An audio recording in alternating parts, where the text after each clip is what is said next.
শীতের ধূসর দিনগুলো পেরিয়ে চুপি চুপি এসে গেছে বসন্ত।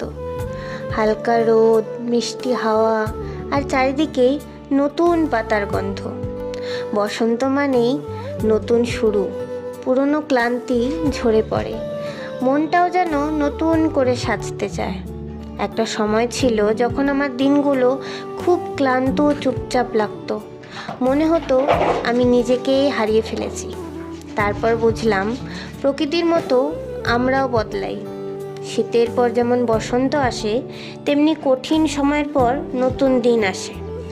আজ আমার জীবনের বসন্ত হয়তো এই ছোট্ট হাতটা, যে আমাকে প্রতিদিন নতুন করে শক্তি দেয়। আমার ছোট্ট পৃথিবীটাও এই রঙিন ঋতুর মতোই ধীরে ধীরে বড় হচ্ছে। সকালের চাটা কিন্তু খুব স্পেশাল হয়। এই সময় আর কিচ্ছু মাথায় আসে না। সকালের 1 কাপ চা, 2টো মন মতো বিস্কিট, এটাই হলো আমাদের সারাদিনে এনার্জি বুস্টার। কি বলো তোমরা? আমার কাছে তো এই সময়টা খুব স্পেশাল। তারপরেই তো শুরু হয়ে যায় যুদ্ধ। আজকে তো একটা ছোট সারপ্রাইজও পেয়ে গেলাম। ভ্যালেন্টাইন্স ডে বলে বর আমার জন্য একটা ফুলের তোড়া নিয়ে এসেছে। এটাই হলো জীবনের মেন আনন্দ, ঠিক কি না বলো? Happy Valentine's day.